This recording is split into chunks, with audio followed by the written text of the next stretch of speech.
शुरू करें। हेलो नमस्कार साथियों, आप सभी का स्वागत है हमारे official YouTube channel English by Pawan sir पे। आप सभी को सबसे पहले गणतंत्र दिवस की हार्दिक शुभकामनाएं। जैसा कि आप सभी जानते हैं आज 26 जनवरी है। मेरे तरफ से, हमारे परिवार वालों की तरफ से आप सभी के परिवार वालों को हैप्पी रिपब्लिक डे। तो सबसे पहले जैसा कि रिपब्लिक डे है तो इसी शब्द पे मैं कुछ कहना चाहूँगा कि भरा नहीं है भावों से जिसमें बहती रसधार नहीं। कहते हैं कि जो भरा नहीं है भावों से जिसमें बहती रसधार नहीं, हृदय नहीं वह पत्थर है जिसमें स्वदेश का प्यार नहीं।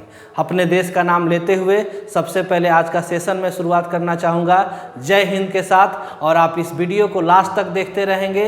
इस वीडियो में हम ऐसे 30 क्वेश्चंस को लेकर आए हैं। वीडियो बहुत छोटा होने वाला है। 30 क्वेश्चंस में हम देखेंगे, कुछ क्वेश्चन बुक्स के होंगे, कुछ क्वेश्चन इंपॉर्टेंट ग्रामर के होंगे। आप इसको लास्ट तक देखेंगे, जरूर आपके एग्जाम में बेनिफिशियल साबित होगा। और इसमें ढेर सारे क्वेश्चन डिफरेंट टॉपिक से लिए गए हैं। बिना किसी देरी के आज के सेशन को स्टार्ट करते हैं। तो सबसे पहला क्वेश्चन आपके स्क्रीन पे ये रहा। देखते हैं, पहला क्वेश्चन कहता है कि I am fond of T. तो बोर्ड पे अगर आप ध्यान दें तो I am fond of T है। और यह जो अगर हम बात करें कि इसकी जो यह क्वेश्चन लिया गया है सर, यह क्वेश्चन प्रीपोजिशन का है। तो यह क्वेश्चन प्रीपोजिशन का है। और प्रीपोजिशन का जब भी क्वेश्चन आपके एग्जाम में आ जाए तो याद रखिएगा कि जब कभी भी आपको टू लिखा हुआ मिलेगा तो वैसे केस में हम वर्ब का फर्स्ट फॉर्म यूज करते हैं, यानी V1 यूज होगा। और इस टू के अलावे अगर अदर कोई भी प्रीपोजिशन अगर आपके एग्जाम में आता है तो याद कर लीजिएगा, एग्जाम में क्वेश्चन छपेगा, अदर कोई भी प्रीपोजिशंस आ जाए तो उसके साथ आप V4 का यूज करते हैं। तो जरा मेरे भाई बताइएगा, फॉन्ड के बाद आया ऑफ अदर प्रीपोजिशन की कैटेगरी में है कि 2 + V1 वाले कैटेगरी में है? आप बोलेंगे सर अदर्स वाले कैटेगरी में है, इसीलिए हम आंसर करेंगे V4। तो ए मेरा आंसर हो जाएगा, option number C will be correct answer. ऐसे आप देखेंगे और क्वेश्चंस को हम बारीकी से डिस्कस करते चलेंगे और सारे के सारे एस्पेक्ट्स, इसमें जो कुछ भी बताया गया है सारे के सारे एस्पेक्ट्स को डिस्कस करेंगे। दूसरा क्वेश्चन हमारे सामने पैसिव वॉइस का आ जाता है।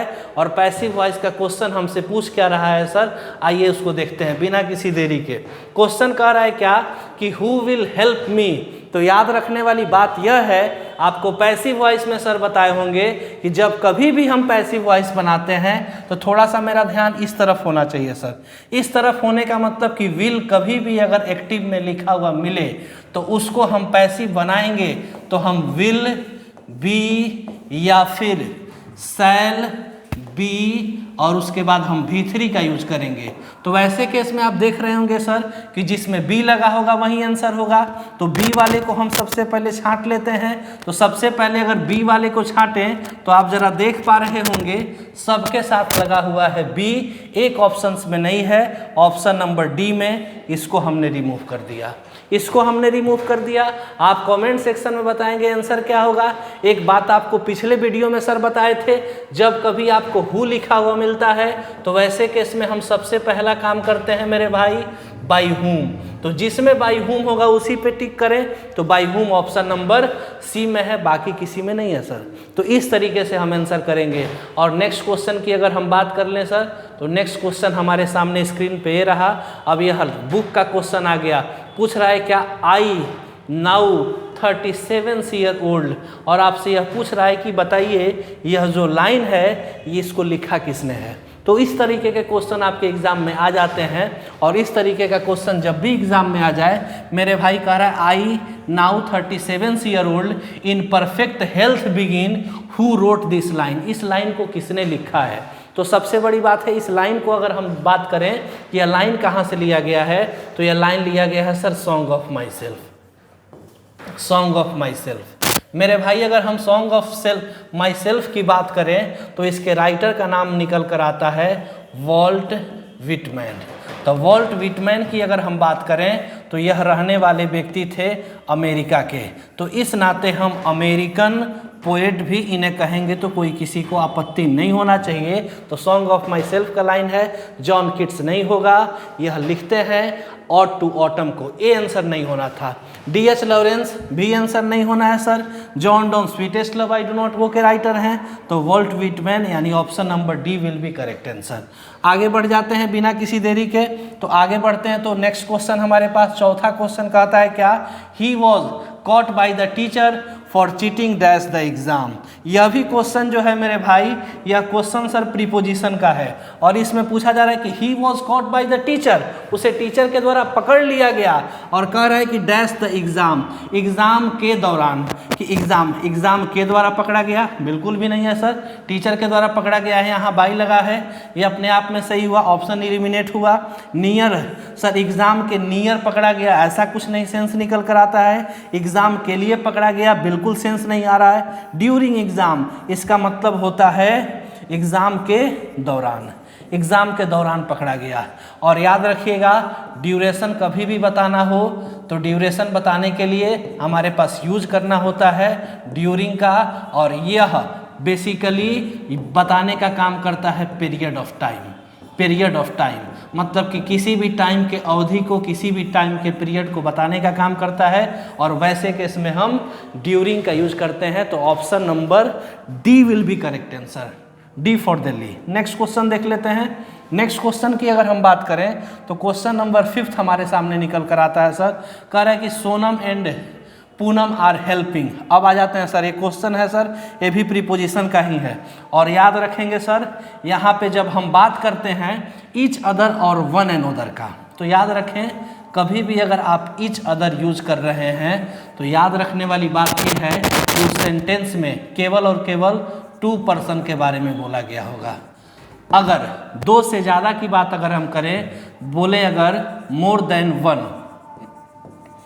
देन वन, तो वैसे केस में हम ईच अदर का यूज करते हैं, सॉरी वन अनोदर का, वन अनोदर। तो यहाँ पे सर आप बताएंगे एक व्यक्ति है कि 2 व्यक्ति, या फिर 2 से ज़्यादा है।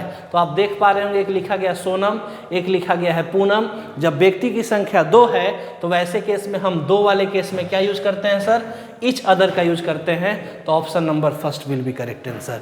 ये भी क्वेश्चन हमारे सामने जो है सर, ये भी प्रीपोजिशन का ही है। नेक्स्ट क्वेश्चन हम देखना चाहेंगे। 6 क्वेश्चन का आता है Arms and the Man was written by. Arms and the Man किसके द्वारा लिखा गया है? तो ये जो क्वेश्चन है सर, यह क्वेश्चन लिया गया है स्टोरी ऑफ इंग्लिश का क्वेश्चन है। तो स्टोरी ऑफ इंग्लिश का क्वेश्चन है। एक तरफ ऑथर का नाम ब्रह्मास्त्र गेस्ट पेपर में दिया गया है। अगर आप अभी भी नहीं ब्रह्मास्त्र गेस्ट पेपर लिए हैं, उसको आप जरूर खरीदें। देखें sir, arms and the man William Blake का भी नहीं है, आर.एन. टैगोर का भी नहीं है, G B. Shaw. Option number C will be correct answer. और यह क्वेश्चन आपका स्टोरी ऑफ इंग्लिश का रहा। नेक्स्ट क्वेश्चन हम देखते हैं। नेक्स्ट क्वेश्चन हमारे सामने निकल कर आता है सर, कहता है कि a things for beauty is a joy for ever. यह किसकी रचना है? यह किसके द्वारा लिखा गया है? इसकी अगर हम बात करते हैं तो a things of beauty is a joy for ever, यह मेरे भाई जॉन किट्स की रचना होती है। यह भी स्टोरी ऑफ इंग्लिश का ही क्वेश्चन रहा। नेक्स्ट क्वेश्चन कहता है Kalidas is the Shakespeare of dash. तो कालिदास के बारे में हमसे पूछा जा रहा है और कालिदास के बारे में बताना है सर। तो आपको सर आर्टिकल पढ़ाए थे, तो यहाँ बोला गया कि Kalidas is Shakespeare of India. तो बाबू शेक्सपियर ऑफ इंडिया, तो कालिदास शेक्सपियर किसके हैं? तो आप बोलेंगे सर इंडिया के शेक्सपियर बोला जाता है। इसका मतलब कि सर यह जो बात हम बोल रहे हैं बेसिकली यह डेफिनिट हो गया। जब यह डेफिनिट हुआ तो कोरिया का बच्चा भी जानता है कि डेफिनिट जो वर्ड आता है वह डेफिनिट आर्टिकल के लिए आता है। डेफिनिट आर्टिकल का मतलब हमारे सामने निकल कर आता है THE द। तो ऐसे केस में हम आंसर अगर करना चाहें तो हम द को मार्क करेंगे। और इससे पहले आप आगे बढ़ें, थोड़ा सा और कुछ एनालिसिस, डीप एनालिसिस के साथ हम देखना चाहेंगे।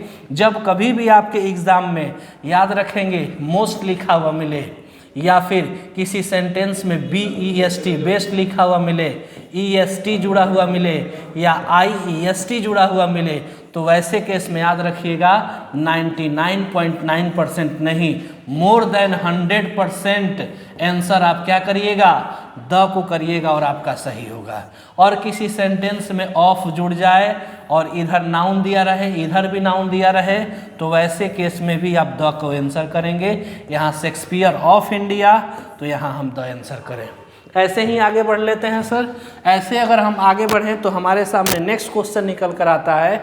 नेक्स्ट क्वेश्चन में कह रहा है क्या कि the animal who lives, sir यह जो क्वेश्चन है वन वर्ड सब्स्टिट्यूशन का है।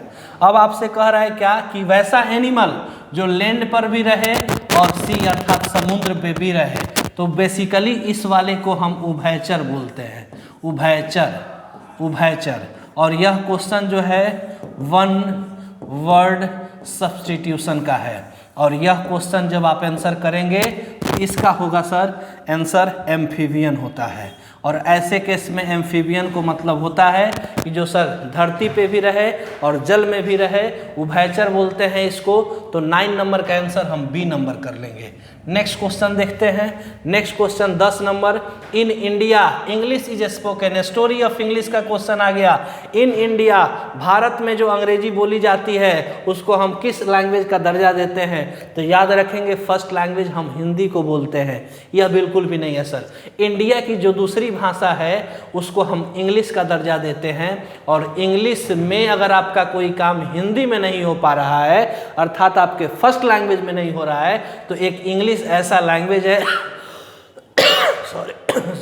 सॉरी सर, तो हम इसको सर सेकेंड लैंग्वेज के थ्रू, अर्थात इंग्लिश को इंडिया में सेकेंड लैंग्वेज का दर्जा दिया गया है। तो हमारा B number option will be correct answer. Next question को देखते हैं। 11 नंबर क्वेश्चन कहता है, ये तो क्वेश्चन गलत है सर। 12 नंबर क्वेश्चन देखते हैं सर। यह भी क्वेश्चन हमारे सामने प्रीपोजिशन का निकल कर आता है। और प्रीपोजिशन के क्वेश्चन को अगर हम देखें तो लिखा गया सीनियर। सीनियर के बाद हमको कौन सा ऑप्शन करेक्ट करना है? कुछ लोग अगर दिमाग लगाएं तो फ्रॉम भी आंसर कर सकते हैं, देन भी आंसर कर सकते हैं। चूंकि यहाँ पे कंपेयर किया गया है, तो कंपेयर वाले केस में बेसिकली हम देन का तो यूज करते हैं, दिस इज राइट।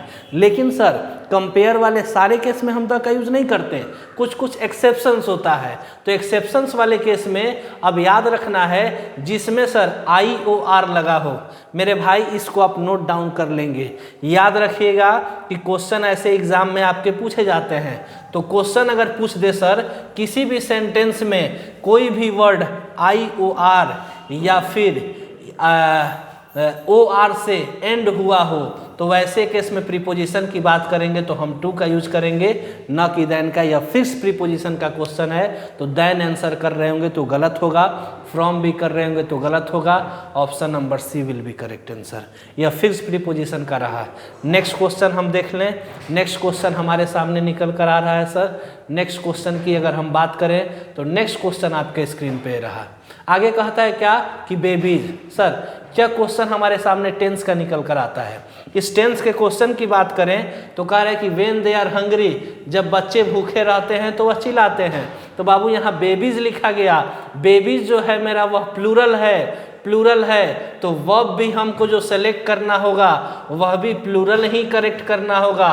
और प्लूरल वर्ब का मतलब होता है उस वर्ब में एस या ईएस का नहीं होना। तो जिस वर्ब में एस या ईएस नहीं होगा वही मेरा आंसर हो जाएगा। Option number B will be correct answer.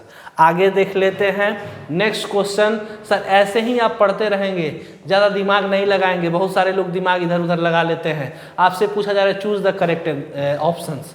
आपसे सेंटेंस का एक क्वेश्चन है और आपसे पूछ रहा है सर कि इस क्वेश्चन को हम सही कैसे करें। क्वेश्चन अगर हम देख पा रहे होंगे तो सर ये क्वेश्चन बेसिकली टेंस का है, टेंस का क्वेश्चन है। जब टेंस का क्वेश्चन है तो सर आपको बताए होंगे कि कभी भी मेरे भाई फॉर और सिंस लगा हुआ मिले और फॉर सिंस के बाद कोई भी टाइम एक्सप्रेशन हो, टाइम एक्सप्रेशन होता है, तो वैसे केस में जो मेरा आंसर होता है वह आंसर होता है हैज या फिर हैव के बाद बिन, बिन के बाद भी फॉर। तो कुछ ऐसा ही यहाँ फॉर दिया, फॉर के बाद टाइम एक्सप्रेशन, यहाँ सिंस दिया, सिंस के बाद टाइम एक्सप्रेशन, फॉर है, फॉर के बाद टाइम एक्सप्रेशन, आगे दिखा गया सर फॉर फ्रॉम, तो ये तो पहले कीमत पे नहीं होगा सर, ये 3 ही ऑप्शन में आंसर होना है सर। तो हैज है, बिन, यहाँ इज एमआर है, आंसर नहीं होगा। आंसर कुछ देर के लिए हो सकता है, आंसर कुछ देर के लिए हो सकता है ये, या तो ए बी होगा या नहीं तो सी। लेकिन सर सिंस वाले केस में हम 4 ईयर्स नहीं लिखते हैं, फॉर वाले केस में for 10 years. Option number C correct हो रहा था। अगर आप सही कर रहे थे तो बिल्कुल सही थे। आगे बढ़ते हैं सर, नेक्स्ट क्वेश्चन हमारे सामने स्क्रीन पे रहा।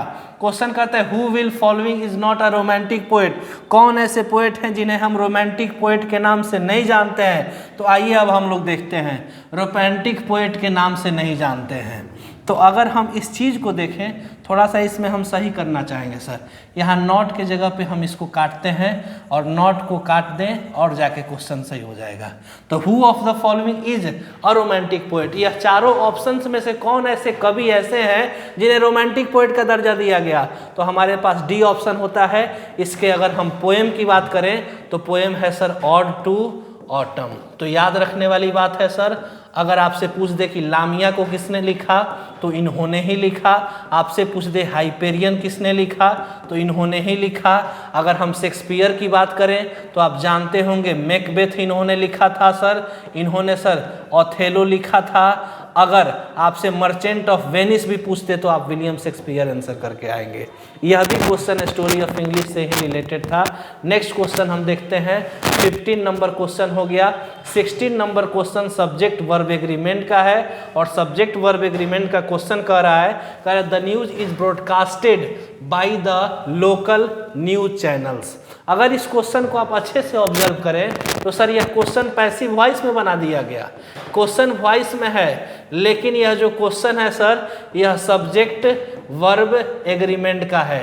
तो आपको बताए होंगे सर कुछ वर्ड ऐसे होते हैं जिसके लास्ट में एस लगा होता है, लेकिन इसके बावजूद भी वह सिंगुलर कंसीडर किए जाते हैं।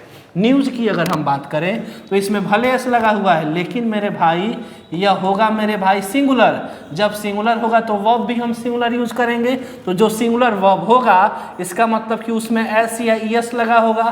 तो पहले हम उसको साइड करते हैं। इसमें लगा है साइड हुआ, इसमें कहीं बाकी नहीं लगा। Oh my God, option number first A for Apple आपका आंसर होगा। तो ये सब्जेक्ट वर्ब एग्रीमेंट बहुत ही आसान क्वेश्चन था सर। नेक्स्ट क्वेश्चन हम देख लेते हैं। नेक्स्ट क्वेश्चन हमारे सामने निकल कर आ रहा है sir. Next question number 17। 5 minute और बने रहेंगे। आगे कह रहा है क्या कि you dash not be panic, there is enough time. अब आपको कोई व्यक्ति कह रहा है कि आपको पैनिक नहीं होना है, पैनिक नहीं होना चाहिए, तो आपके पास भी सेंस होना चाहिए सर। ऐसे केस में हम आंसर अगर करें तो आंसर ऐसे निकल कर आता है, आप पैनिक नहीं हो सकते हैं, आप पैनिक नहीं होंगे, आप पैनिक नहीं होते हैं, कि आपको पैनिक नहीं होना चाहिए। मेरे भाई ये जो क्वेश्चन लिखा गया है यह क्वेश्चन मॉडल्स का है और यह मॉडल्स का क्वेश्चन है। यह जो सेंस निकल कर आ रहा है सजेशंस वाला सेंस आ रहा है, और सजेशंस वाला सेंस जब भी आता है तो ऐसे केस में हम शुड का यूज करते हैं। तो 4 नंबर अर्थात D will be correct answer. आगे देखते हैं सर। नेक्स्ट क्वेश्चन हमारे सामने निकल कर आ रहा है। नेक्स्ट क्वेश्चन पूछ रहा है क्या, pharaohs were the ruler of ancient dash. बाबू यह क्वेश्चन लाखों बार आपके एग्जाम में पूछा गया है और यह बात जितनी बार मैं अपने वीडियो में बता चुका हूं आपको मैं नहीं बता सकता। पाकिस्तान का भी बच्चा आंसर सही करके आएगा। आगे देखते हैं सर। कह रहे कि इंडिया, बिल्कुल भी नहीं सर। रोम, बिल्कुल भी नहीं। इजिप्ट हो सकता है, चाइना नहीं। तो पाराहोप्स जो था वह इजिप्ट के शासन थे और इजिप्ट के ही रूलर थे। यह question Indian civilisation and culture का है। इंडियन सिविलाइजेशन एंड कल्चर को महात्मा गांधी जी ने लिखा है। महात्मा गांधी जी इसमें बोलते हैं कि our Indian civilisation and culture is immovable in the world. हमारी जो भारतीय संस्कृति सभ्यता है इमूवेबल है, इसको कोई हिला नहीं सकता है। आगे बढ़ते हैं तो नेक्स्ट क्वेश्चन हमारे पास निकल कर आया, who is credited to be the first lexicographer of English. बाबू अंग्रेजी के डिक्शनरी को सबसे पहले किसने लिखा था? तो सर आपको बताए थे कि doctor Samuel Johnson. Doctor Samuel Johnson जहाँ पे होगा वही आंसर होगा। Option number D will be correct answer. और यह क्वेश्चन स्टोरी ऑफ इंग्लिश का है। आप देख पा रहे होंगे कि डॉक्टर सैमुअल जॉनसन है, इन्होंने ही बोरोइंग सिस्टम के थ्रू, बोरोइंग सिस्टम आता है सर मिडिल इंग्लिश में, और मिडिल इंग्लिश में ही अंग्रेजी के डिक्शनरी का पहला जो लेक्सिकोग्राफर थे, लिखने वाले थे, उनका नाम था doctor Samuel Johnson. Doctor Samuel Johnson ने ही पहली डिक्शनरी का आविष्कार किया गया था। आगे बढ़ते हैं तो नेक्स्ट क्वेश्चन हमारे पास है प्लीज बी अवेयर। बाबू यह भी जो क्वेश्चन है हमारे सामने प्रीपोजिशन का क्वेश्चन है, और कभी भी बी अवेयर आ जाए तो यह फिक्स्ड प्रीपोजिशन होता है, और फिक्स्ड प्रीपोजिशन में हम अपने मन से कोई दिमाग नहीं लगाते हैं। तो वैसे केस में बी अवेयर या हो या अवेयर हो या बी अवेयर हो, वैसे केस में हम इन दोनों के साथ हम ऑफ का यूज करते हैं। अगर आपके सामने लिख दे डाइड के साथ भी हम ऑफ का यूज करते हैं, जब कोई बीमारी लिखा हो तब। तो आंसर हम करेंगे इस वाले केस में ऑफ। तो option number A will be correct answer. Next question को देखते हैं। 5 क्वेश्चन और हम लोग देखेंगे सर। इस तरीके से हमारा सेशन आज का कंप्लीट हो जाएगा सर। आगे कहता है क्या, Norman conquest. Babu question story of English का रहा। स्टोरी ऑफ इंग्लिश का क्वेश्चन है, आपको पता होना चाहिए, जरा बोर्ड पे ध्यान देंगे। ओल्ड इंग्लिश आता है sir, middle English, middle English, फिर आता है सर मॉडर्न इंग्लिश। जरा आप इसका कमेंट करके बताएं कि इसकी पीरियड कहाँ से कहाँ तक था, कहाँ से कहाँ तक। आगे देखते हैं। मिडिल इंग्लिश का जो पीरियड माना जाता है सर 1150 से लेकर 1500 तक। अब आगे बोलते हैं मॉडर्न इंग्लिश 1500 से लेकर अब तक जो टाइम चल रहा है उसको हम बोलते हैं मॉडर्न इंग्लिश। आपसे कह रहे हैं कि नॉर्मन कॉन्क्वेस्ट कब हुआ, तो नॉर्मन कॉन्क्वेस्ट बता देते हैं सर ओल्ड इंग्लिश के एंड में हुआ था। उसकी डेट की अगर हम बात करें तो 1066 यानी 1066। तो जिस ऑप्शन में होगा वही आंसर करेंगे। I think option number second will be correct answer. आप कमेंट करके बताएंगे ओल्ड इंग्लिश का पीरियड कहाँ से कहाँ तक का था। नेक्स्ट बढ़ते हैं। नेक्स्ट क्वेश्चन हमारे सामने निकल कर आता है सर 22 नंबर क्वेश्चन कहता है कि who wrote the poem Ode to Autumn. अभी थोड़ी देर पहले सर बताए थे कि सर ऑट टू ऑटम को किसने लिखा, तो ऑट टू ऑटम को लिखा है sir John Keats. John Keats ode to autumn. अगर हम W.H. ऑर्डन की बात करें तो now the leaves are falling fast. Kamala Das की बात करें तो माई ग्रैंड मदर्स हाउस। अगर वॉल्ट विटमैन की बात करें तो सॉन्ग ऑफ माई सेल्फ। तो अगर आप देखे होंगे इस वीडियो को शुरू में तो आपको पहले ही बता चुके थे ऑट टू ऑटम के राइटर का नाम है जॉन कीट्स, और जॉन कीट्स को हम जानते हैं रोमांटिक पोएट के नाम से। जॉन कीट्स की जो मृत्यु हुई थी ट्यूबरक्लोसिस से, अर्थात टीबी से इनकी मृत्यु हो गई थी, और यह सबसे यंगेस्ट आदमी, बहुत ही कम उम्र में इनका देहांत हो गया। नेक्स्ट क्वेश्चन हम देख लेते हैं। नेक्स्ट क्वेश्चन हमारे सामने निकल कर आ रहा है सर। नेक्स्ट क्वेश्चन 5 क्वेश्चन और बचा है। Robert Brooke wrote his poetry during dash. बाबू अगर हम बात करें रॉबर्ट ब्रूक कौन थे, तो रॉबर्ट ब्रूक द सोल्जर के पोएट थे, और रॉबर्ट ब्रूक जिन्होंने पोएम को लिखा था, जिस पोएम का नाम सोल्जर है, उसको हम वॉर पोएम के नाम से जानते हैं। और वॉर पोएम जो था सर वह सोनेट था। सोनेट का मतलब होता है a poem which consist only 14 lines, उसको हम बोलते हैं सर क्या, सोनेट। और यही एक सोल्जर है जो सोनेट है। आपसे पूछ रहे हैं इसको कब लिखा गया, तो इसको लिखा गया था during first world, sorry spelling गलत हो गया, आप मैनेज करके चलेंगे, फर्स्ट वर्ल्ड वॉर के दौरान। अच्छा, ऑप्शन नंबर सबसे लास्ट में लिखा हुआ है, option number D will be correct answer, यह आंसर होना था। क्वेश्चन नंबर 24 देख लेते हैं। क्वेश्चन हमारे सामने 24 कह रहा है क्या कि 24 कह रहा है कि William Shakespeare is not the author of dash. William Shakespeare किसके ऑथर नहीं है? तो अभी सर थोड़ी देर पहले बताए थे कि मैकबेथ को इन्होंने ही लिखा, आपको बताए थे हेलमेट को इन्होंने ही लिखा, ऑथेलो को इन्होंने ही लिखा, तो द प्रिंसेस के राइटर ये नहीं है। तो option number B for ball आपका आंसर हो जाएगा। तो अब हम पहुंच चुके हैं 24, हमारे पास निकल कर आता है और 4 क्वेश्चन, और उन चारों क्वेश्चन को 1 बाय 1 करके देख लें सर। तो नेक्स्ट क्वेश्चन 25 नंबर का है कि William Shakespeare was born in dash year. William Shakespeare का जन्म सर आपको याद करना पड़ेगा, अगर याद नहीं करते हैं तो मामला गड़बड़ है। विलियम शेक्सपियर के जन्म की अगर हम बात करें, इनका जन्म कब हुआ था तो 1564 ईस्वी में। कई बार एग्जाम आर्ट्स में कई बार पूछा गया, हो सकता है साइंस और कॉमर्स में पूछ ले, इसको आप याद कर लेंगे। नेक्स्ट क्वेश्चन, 2 क्वेश्चन और हमारे पास रहा सर। नेक्स्ट क्वेश्चन हम देखते हैं। नेक्स्ट क्वेश्चन की बात करें तो what dash idea, question article का रहा।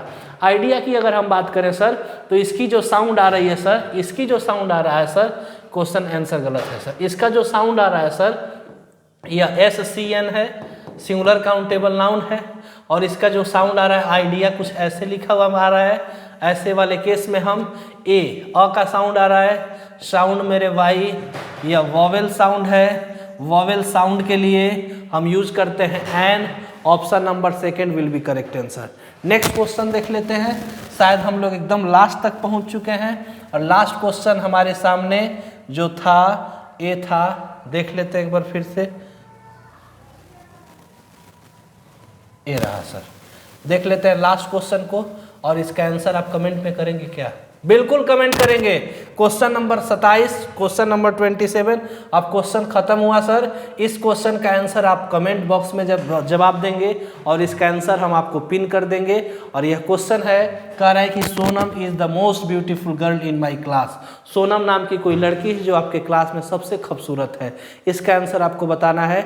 इसका आंसर आप कमेंट करके देंगे, और कमेंट करके देखते हैं कितने लोगों का सही जवाब आता है, और कमेंट करके वहीं देगा जिसका सर लास्ट तक देखेंगे। वीडियो को आपको लास्ट तक देखने के लिए आप सभी का धन्यवाद। Thank you so much. मिलते हैं अगले वीडियो में। आप सभी का वीडियो देखने के लिए बहुत बहुत धन्यवाद। वीडियो अच्छी लगी हो तो अपने दोस्तों तक शेयर करें और अपने दोस्तों तक पहुंचाएं, क्योंकि वीडियो अच्छी लगने वाली बात ही है सर। इतना दिल से पढ़ाता कौन है सर? चलिए, थैंक यू सो मच। मोहे मोहे हमारे सर का डिमांड था। Thank you. चलिए सर।